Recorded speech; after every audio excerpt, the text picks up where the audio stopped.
Well, hello there. Welcome to your human pet ramble. Looks like somebody followed my link right away. Let's turn off those notifications. I don't want my phone blowing up. Hello to Riga Rix Latvia. I know you're watching. Welcome to your human pet ramble. Coming at you today, going to be talking a little bit about my day and reviewing some footage from the past pack walk events I host for free here in Victoria, Canada, for all the troubled dogs, reactive, nervous, those that just need socialization, and handlers that need a little bit of advice on what their next steps should be. So let's just step into it, guys. My day has been pretty good, actually. Um, I don't know how this is sounding, so if anybody cares to comment, um, in a new room at my sittings house, Tova, Muffin, uh, Leo, and Mila, the kittens, cats. It's, as the owner says, it's kind of a house for aging animals. Everybody's got some health complications, and yeah, Leo gets a pill every night. Um, Special enzyme I got to put in his food so that he can digest it properly. And Mila is really picky, so multiple feedings throughout the day. Has some breathing complications, and they're both doing pretty good overall. And the dogs have been doing well despite their growing of bumps in their older age. So I got Muffin and Tova out with me for the morning walk. Um, with the pack, we had Peaches and Austin and Jilly, my regulars, added Tova and Muffin, and went and picked up my old man, Jerry. And been putting a lot of work into Tova and Muffin during this sitting so that get them up to a point where they'll walk with the pack comfortably, not dragging us around when we need to go on leash and all of that.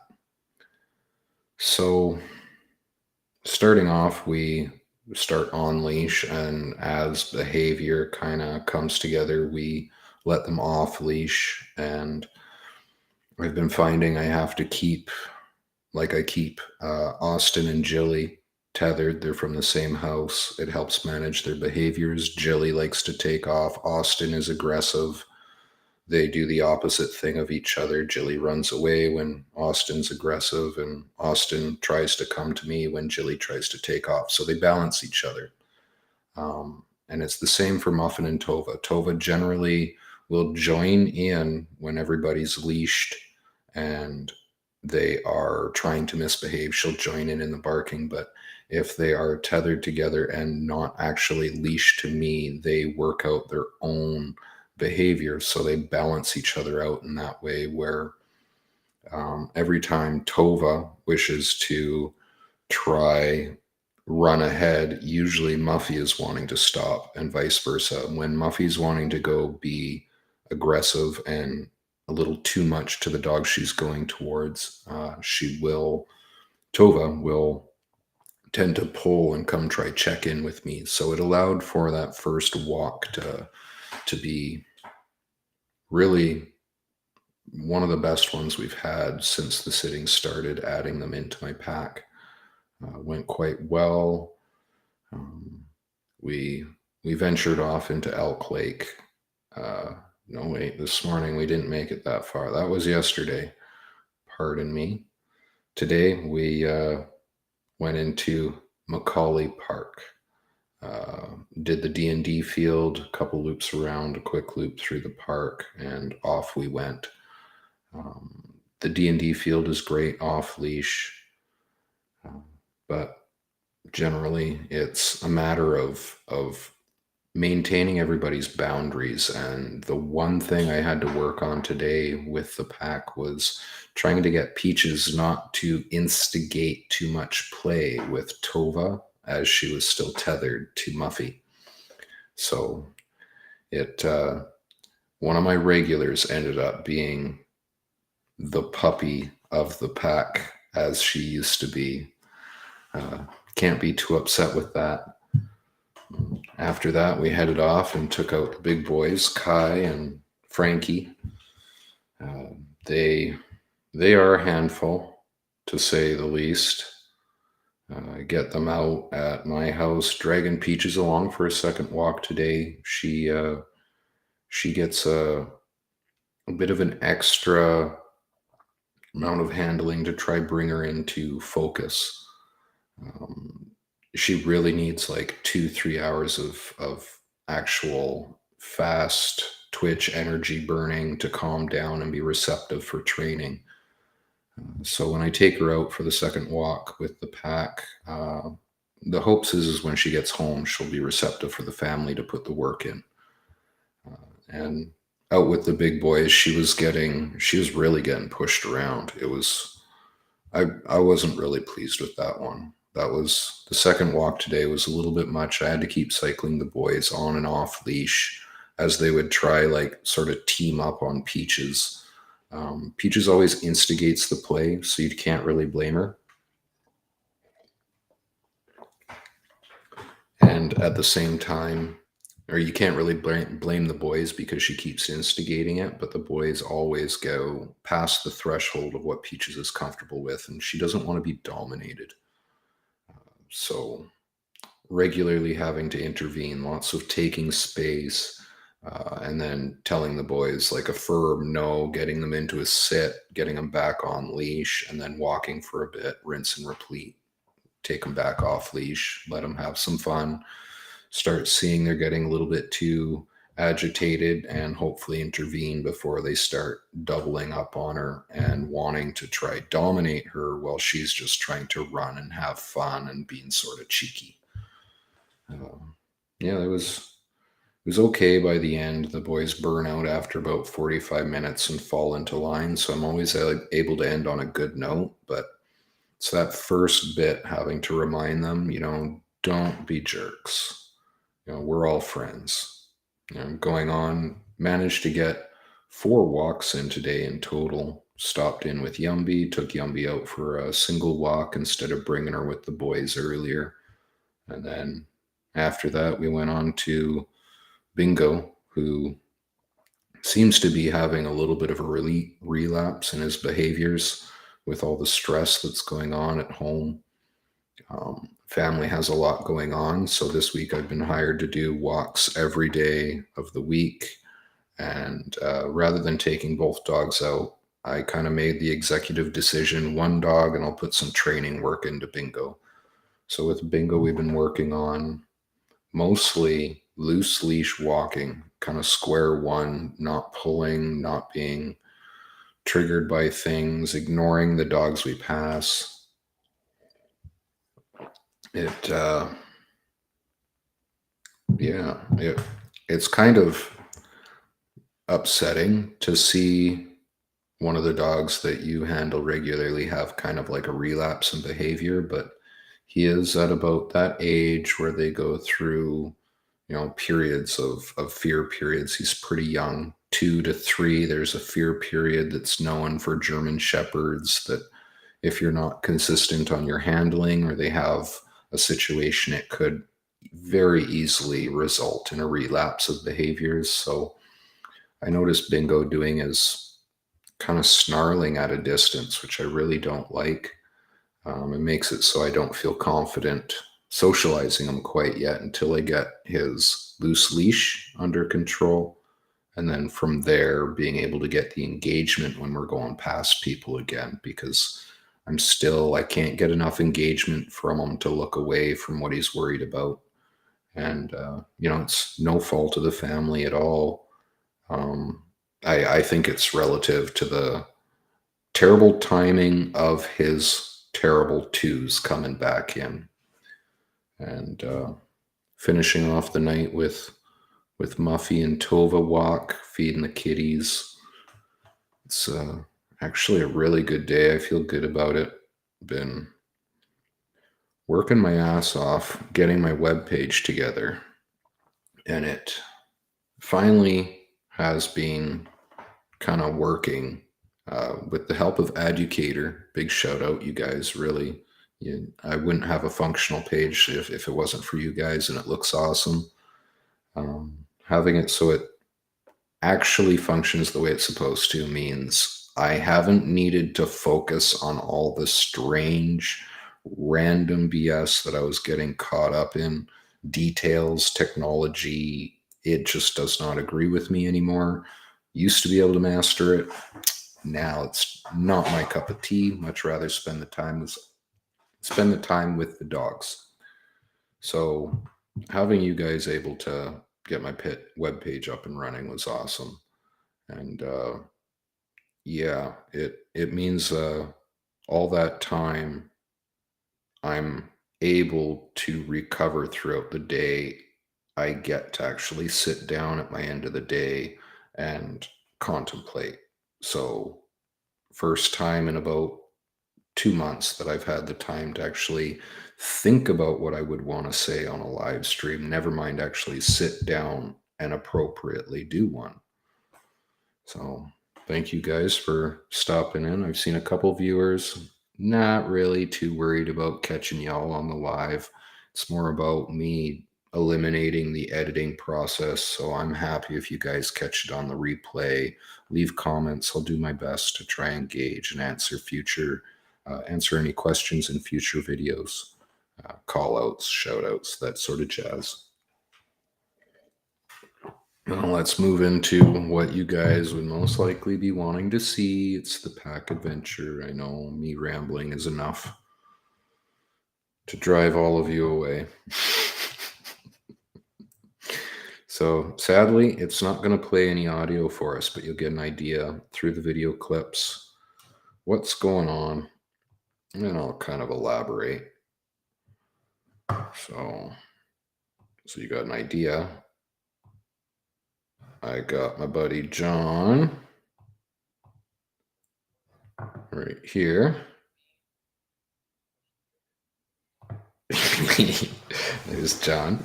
I got John to operate the camera for me, and he did a great job. Me running to catch back up with the pack. You can see video with Jerry with his GoPro on his back there. I haven't been bringing that along lately, but I plan to break it out again now that, again, things are more organized. I'm able to function on my webpage. I can spend more time thinking about the preparation of the event, which brings me to my first idea I've had, a new way of finding calm together before we even proceed. So here you can kind of see everyone's spread out. We all keep some distance. Those that are friendly can get some sniffs. Those that need space, stand back. My Jerry is the off-leash distraction, right? On the left there, you can see Cassidy with Jagger and Frankie with Kaja. Frankie is the husky. Jagger is the pit bull. And they are two dogs that didn't do so well on their first introduction, but after we got their introductions done, myself during walking, getting them out in an environment like this, seeing that they became absolute best friends, it was really why I kind of started this event. Those two right there kind of really sparked me down the avenue of how can I refine this and its focus and purpose. And you may not be friends with all the dogs, but if you can have one buddy amongst the group, your dog will feel so much more confident.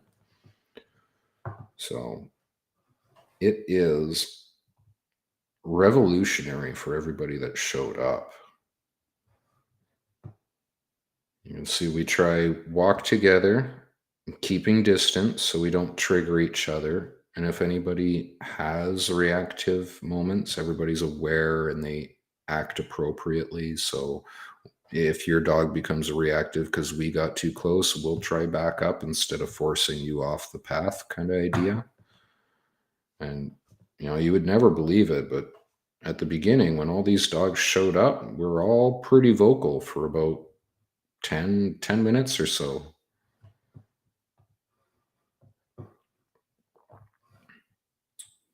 And once you get everybody going, you could see Archie there on the right. He was really having a hard time winding down, but once we got moving, he started doing a lot better. Griffin on the left, he's one of our old timers, one of the stable dogs. You want to have one or two really confident, stable, uh, not necessarily alpha dogs, but dogs that can uphold a position to lead. So the elder dogs are usually better because they learn how to communicate effectively, and it's a gorgeous spot as you can see. Uh, we're at Portage Park. This is Thetis Cove you're looking at here, little island in the middle there, top left. And that beach on the right-hand side is the public access beach that at low tide wraps all the way around to the bottom of the screen here.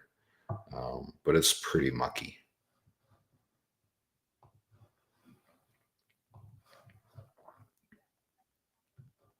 Here you can see me trying to introduce myself to Rambo.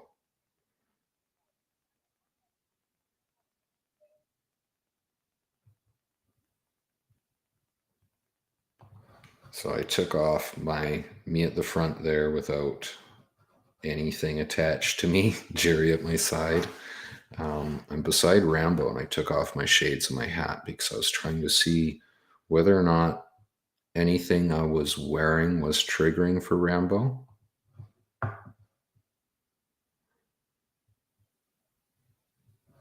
And you'll see I keep trying to engage with him, but I don't take his space. I want to go back to that. So I'm very carefully looking down and kind of waving my hat towards him to see if it catches his attention. Testing his triggers, his boundaries, because I want to get an introduction done. I want to work on this boy. I want to feel him out, understand what's going on in his head.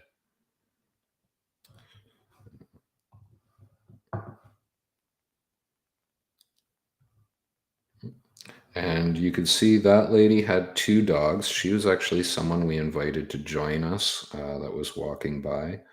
But it is a rule to have one dog per handler. That way you can effectively handle them. But, they were behaving well enough. We were happy for her to join along and have some fun. It was really good for her dogs to get the experience. As you can see, she's having a bit of a hard time with two. One's a puller, the other one is kind of a little bit reactive.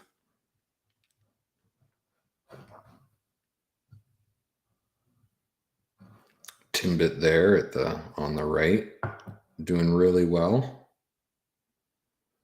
He's always pretty vocal, but uh, Shirley reports that having been out with the pack, he's doing so much better and a lot less vocal about being around other dogs.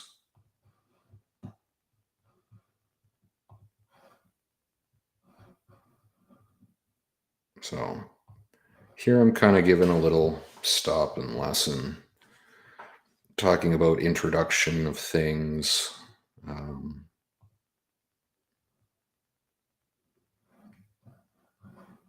Talking about how that's really the important part of it. I try stop and I give people lessons. If people bring up something, I'll turn it into a talking point so everybody could learn from your questions and your insights or concerns. And this is all about how every situation is unique. If some days, if I show up in a different colored t-shirt, some of the dogs will be on a different level of alertness. Like they could become reactive to literally anything. Someone comes home with a pair of rollerblades on, you might be even their human dog could become reactive to the rollerblades relative to not being introduced to them. Oh, these scary things make a lot of noise and I don't like them. So that's kind of what I'm covering here. But getting everybody to have a nice calm however they can, right? So this is an idea of what we do when we first show up. Just get everybody into a circle, try be calm. Any reactivity, you can see she handled that beautifully.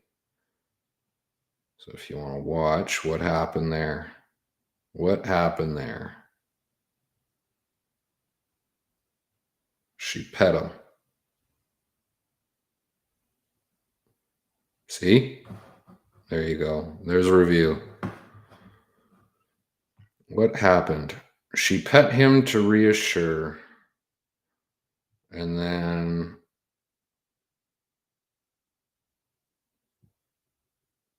Rambo eyeballed him. So he decided to protect his person.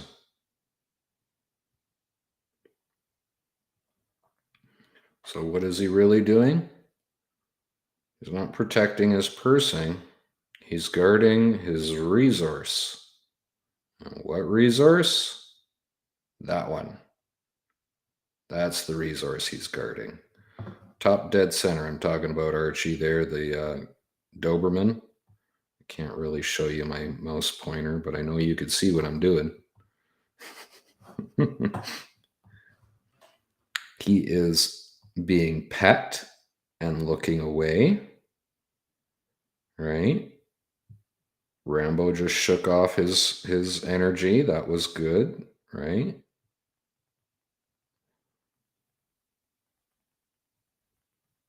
He sat down. He's actually feeling good. You can see Rambo. He kind of sat on her foot. He was pushed down. He's like, "Oh, fine, I'll sit." Okay, so he's got a little bit of an attitude going on while he sits. Postures himself to take one good look at Archie. And Archie's like, "Screw you, that's my resource of pets."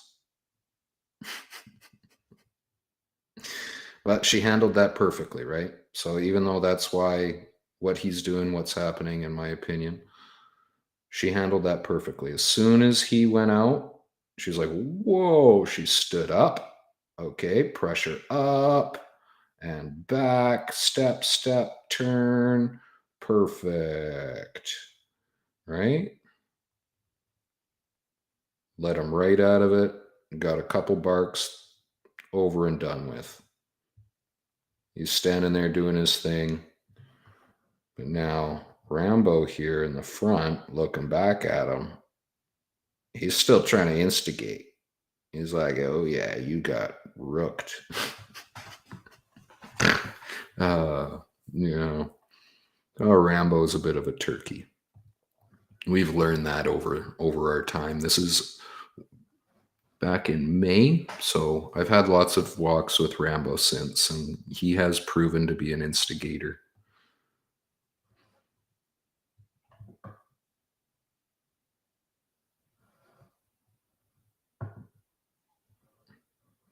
So there I had my hat and my cup on the ground for him to smell. That way he can kind of get a sense of me without having to deal with me. And again, you can see he's looking at me. He's interested. He's unsure.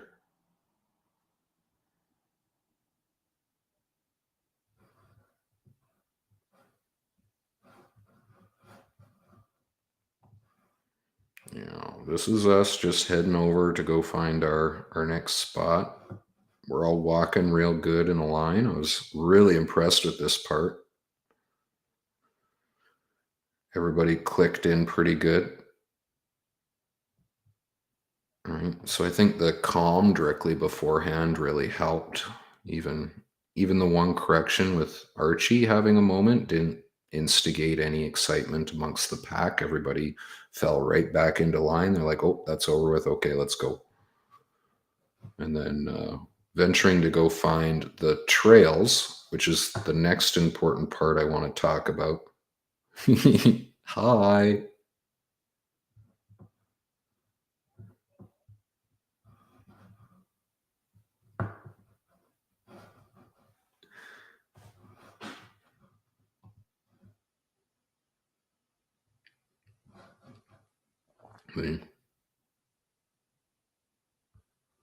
And that's pretty tight for our group and no reactions. Now, this is the part I really want to show when we go do passing. Right? So you get everybody to go down, half the group down to the end of the trail, yell at us, and then come back. Right? We changed up that protocol a little bit. We kind of just did it all at once the first time. This is the first time trying the passes, and I found this to be really helpful with the reactive dogs. Here's an example of what to expect, right? So we're passing by each other, keeping the dogs on the outside the best we can. Outside, Elena. Even Don's struggling to keep Griffin on the outside. Is stubborn old timers. Here we separate, bit of distance, get them to walk up, turn around, come back. We come up, try get some passing, right? I don't think I quite got any footage of passing here. Here we go. All right. So this is basically if you come up to a stranger in a trail, what do? Oh, click the dog to the outside. If both of you are on the same game plan, you'll be able to read each other's energy, understand the dogs will pick up on it, and they'll just carry right through.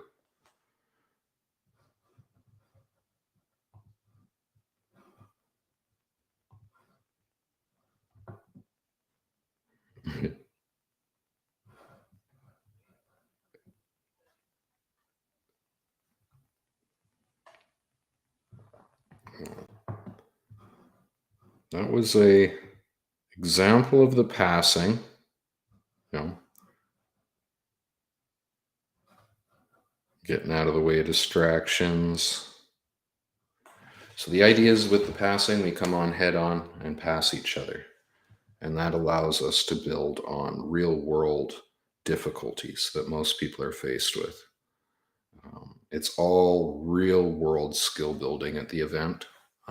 As you go out, it's not a controlled environment, although it is a controlled group, and we have advocates that help each other. It is real world training. So when you come out to the pack event, you can expect that there is going to be misbehavior, there's going to be barking, there's going to be pulling, and there's going to be explanations of what you could do to try help with that, as well as examples. And if you have any questions, it's your opportunity to bring them straight to a studying behavioralist that's geared towards helping rescues, has all his experience with mostly rescues and troubled dogs. And I do the event for the sake of helping you guys learn how to thrive with your furry friends, just like me and Jerry have. I mean, you see Jerry walking around off leash there. He had to earn that. You know, we go down on the beach and everybody has some fun.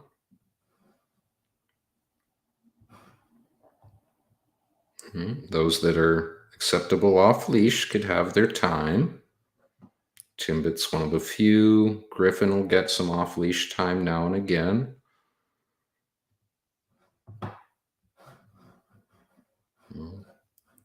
Spread out a bit and let everybody have some freedom. And then we went and got an awesome picture. Oh, and that is it for that event. But picture, you have a water stop there, which is actually right at the park. So we have water access, fresh water for them to drink. Here you can see he had to back up to about that far to find the distance to get her to be calm. That's Pebbles. And yeah, generally, there's our thumbnail picture. It's one of my favorites. It's a good one.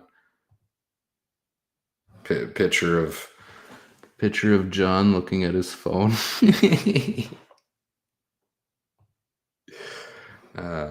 So, as you can see here, Jerry gets the off leash experience, and he's had to earn that. It's been 2 years since I started my business, and he has learned to be social. Up until then, he was a reactive dog and nearly labeled a dangerous dog because I was making a lot of the same mistakes that the very people that show up to my events now are. Simple things, small changes that refine your communication and help your dog understand that you want engagement, and that when you're pulling on the leash, it isn't a punishment, but it is communication, and so on and so forth.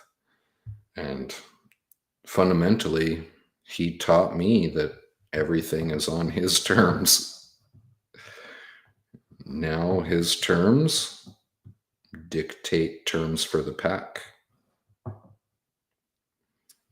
So I'm pretty proud of my old man, my Mex pup. I bet you Mex pup is proud to hear that one of their rescues is going on to educate more rescues, help them recover, thrive with their furry friends. So this is actually a good clip. Here's our response to potential concern. The owner was trying to call back their dog up there, which stopped in the path and stared at our pack. And our pack basically just came to a stop, spread out a little bit so everybody was calm, waited for the dog to continue following their owner. I mean, that was about the best you could ask in that situation, especially since the dog that came up to us kind of was signaling with a little bit of aggression. Um, Likely looking at the two puppies at the front of the pack, not liking that they were puppies, is what I thought when I saw it. But we just came to a stop, and their dog stopped, wasn't listening to being called off until the owner went the other direction, and then it turned and went. But I'm pretty certain that owner was well aware that they needed to avoid a situation, which is why they went the other direction. Uh, yeah, troubles when you have your dog off leash. You give them permission to make their own decisions. Now, here is a good little clip. On the left hand side, watch that Chevy, the dog. Pardon, I'm forgetting the first name of the owner. Carrie? I think it was Carrie.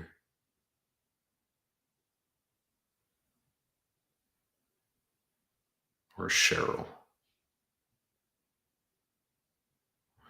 Anyways, we got Chevy on the hip leash. As you can see, even on the hip leash, she's hesitant to keep her hands off, which is largely with these two. My suggestion was to find as many ways as you can to remove the pressure on the leash instead of continuing to have the pulling battle, right? So she did touch the leash, but then she dropped it and went back to, see, that's acceptable.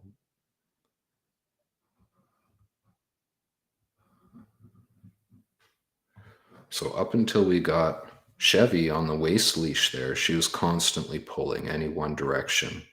And just the change in the tool that she's attached to changed how she responded to the pressure on the leash. Much more responsive, still wanting to walk ahead, but does stop. And once the owner is able to utilize the tool to its best ability, basically rely on the ability of the leash to stop when you stop, and then you come to a stop, right? The leash will spin around you. The dog will then stop. You then get the dog to back up into position. You spin the leash back to where you want it to be. So you kind of make a big deal about this, like, hey, you pulled this leash out of position. I want it to be staying back here. And then the dog will understand. You get them sit, give them a treat. Thank you for coming back. Okay, let's walk. And then as soon as they get too far that they're pulling the leash around your back, you'll feel that without feeling the pull. So you'll feel the slip before the pull, and you won't get caught in the pull. And you can actually stop before they're able to really pull you, which then, as they go to pull, it's going to stop them dead, and it's potentially a correction. That's the theory behind the waist leash. So you stop, gives them the correction, but it's basically you just stopping and saying, hey, I came to a stop. Why'd you walk to the end of the leash? Pay attention to me back here. Do something to get engagement, create a rewardable situation, reposition them, carry on. And I think that is the end of our video. Well, there we go. Thank you guys for watching. Those of you that checked in, seen a couple viewers. Love it, guys. Got any questions, leave it in the comments, and make sure to hit the like and subscribe, because I'm going to be trying to do these recaps pretty frequently. And for those of you that find the details helpful, just let me know what you want to hear. I'm more than inclined to ramble. Much love.